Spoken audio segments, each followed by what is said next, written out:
Hello, this is Chrisia from Lightning English. Many of my clients tell me that they want to speak English like a native speaker, but is that really the best thing for your English? So, I'm going to talk to you today about why you probably need to keep speaking English with a foreign accent. I'm Chrisia from Lightning English, and this is your lightning lesson. So, becoming a proficient English speaker takes a combination of a lot of skills, a lot of practice, and a lot of time. And here at Lightning English, I'm here to cut down the amount of time and the amount of work it takes to develop the skills that you need to be a fluent English speaker. But one of the things that a lot of the students who come to me say that they want to improve is their accent. And I get this over and over again. I'll be talking to people and say, well, what is it that you want to work on with your English? And everyone says, oh, I want to speak English like a native speaker, or I hate my accent when I talk. I know my Danish students always tell me that they feel like they sound like they have a potato in their mouth when they're talking. I disagree, but hey, that's neither here nor there. If that's the way you feel when you're speaking, that's really what's important. And so I want to talk to you a little bit about accent and whether or not you actually need to fix your accent in English.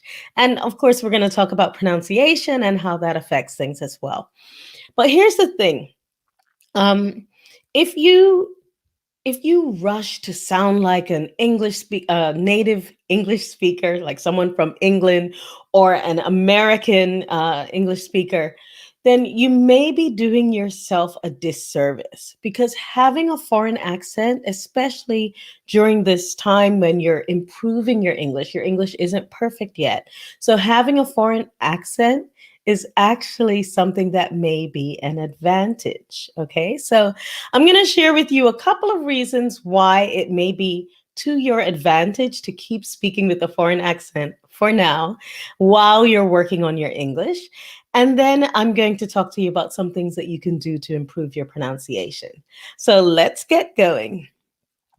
The first thing that I want to share with you is that when you speak English with a foreign accent, then people are much more forgiving of your mistakes. If you make a little mistake in English, like for example, if you forget the third person S, what's that? Well, if you say, for example, when we say I work, if I'm talking about my husband, if I say he, and it should be he works. But if you say he work, if you're speaking with a foreign accent, the person listening to you automatically says, that's just a little English mistake. And because of your accent, they know that English isn't your first language. So this doesn't come naturally to you.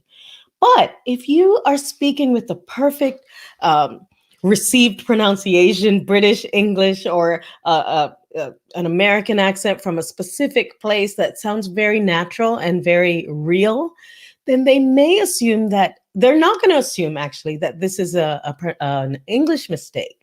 They're going to assume that you're not very smart or you're not very educated. And that's a problem. You don't want to be perceived as uneducated or as not knowing what you're talking about just because you made a tiny little mistake in English. Those tiny little mistakes are absolutely fine for non-native speakers, but they are not tolerated from native English speakers. And automatically, the people listening to you will assume that, well, this can't be an English mistake because you're a native English speaker.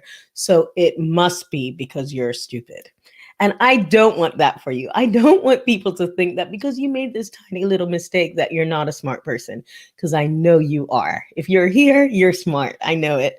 So the first reason to not rush to get rid of your accent is because when you speak with your accent, it's okay to make mistakes. In fact, it's more okay than it would be if you were a native speaker.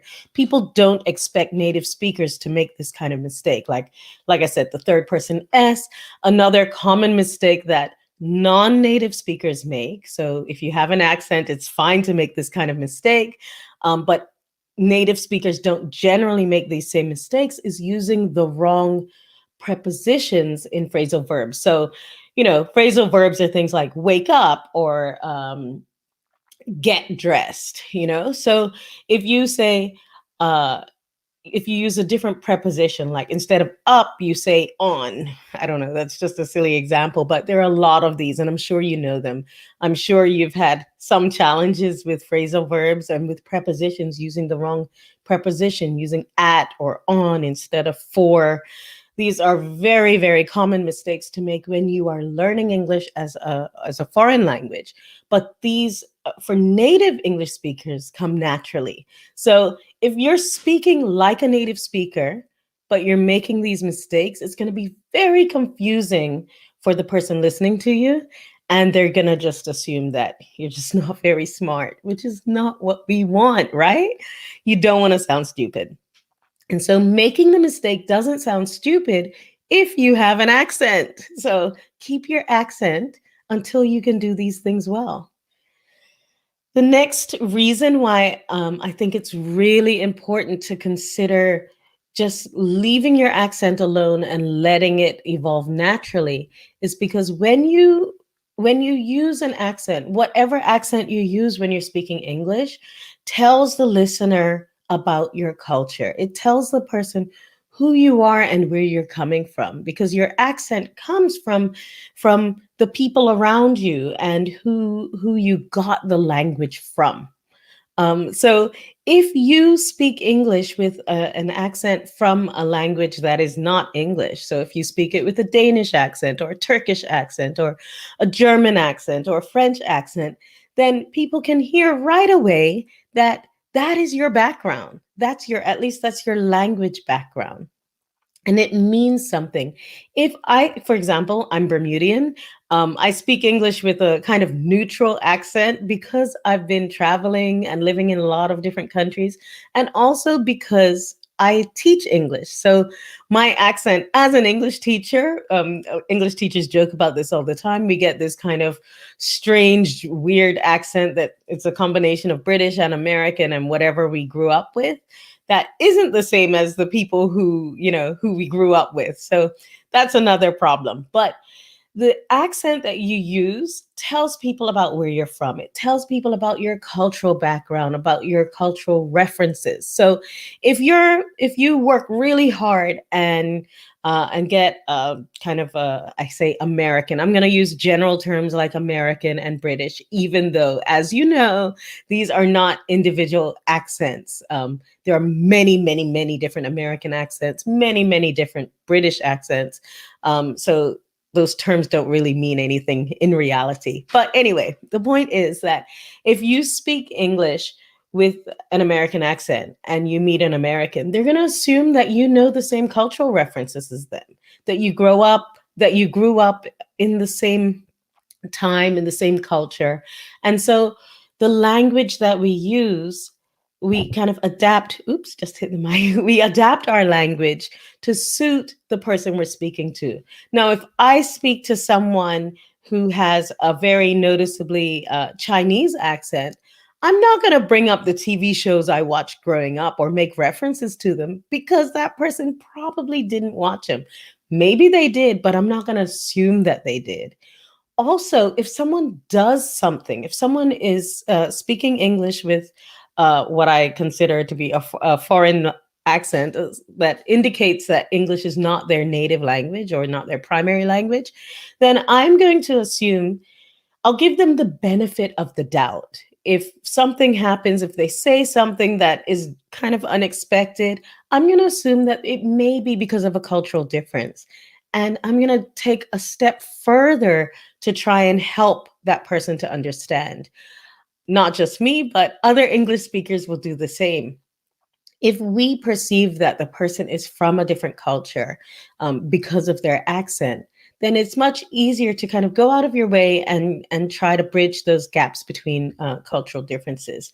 And so it's really a challenge if you work on your accent without having the cultural background and without having the language background to support it. Because then what you have is like this facade, this front that says, oh, I can speak like an American, but you don't have the grammatic background, the vocabulary background, you don't have the background of culture to support it, and that can be a big problem.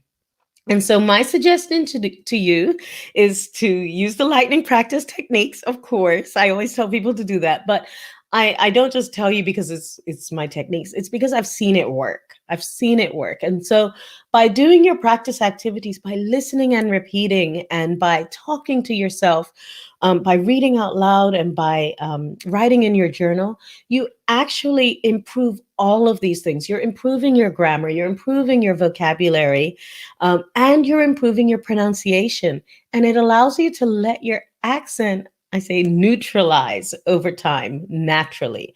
So if you have a really strong Italian accent, then by doing these practice activities, not only are you reducing the Italianness of your accent, but while you do that, over time, you're also improving your grammar and your vocabulary.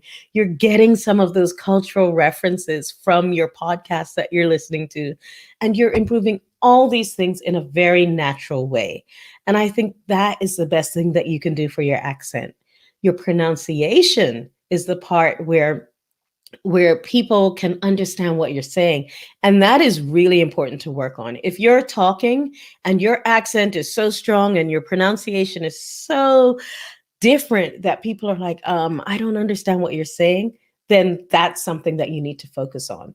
But it's not because you need to get rid of your accent. You just need to get more accurate with your pronunciation.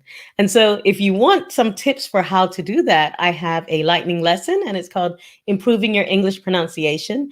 I'll throw in a link to that underneath, but anywhere you're seeing this, so if you're seeing it on YouTube, you can just go to the Lightning English channel and you'll find that video. I think it has a picture of a baby on the front. It's going like, because some of the words are hard to say.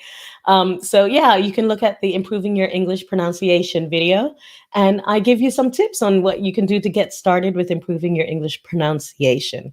And when I talk about pronunciation, I'm talking about how you say the sounds, how you what you stress in the sentence, all of these things that make it easier for someone to understand you. So to wrap it all up, I want to remind you that when you speak English with a foreign accent, people are more forgiving of your mistakes and of your cultural differences. So don't be in a rush to get rid of your accent before you have the strength of your English grammar and your vocabulary and your pronunciation behind you, because otherwise you're going to be in a little bit of trouble. I have a little bonus for you today. So just give me a second. If you check out the PDF, I have 5 questions to ask yourself when choosing practice material. So these will help you to find practice material that will give you what you need for your English, and that will allow you to improve your pronunciation, improve your grammar, improve your vocabulary in the direction of what you want to do. So go ahead and check out that PDF. It's at lightningenglish.com/material. I'll just put up that card again. So lightningenglish.com material /material, and it's 5 questions to ask yourself when you're choosing practice material. So get to practicing and you're going to improve all of these things. Don't just focus on improving your accent, okay? And I hope you have a wonderful day. Keep practicing, and I will see you next time. Bye.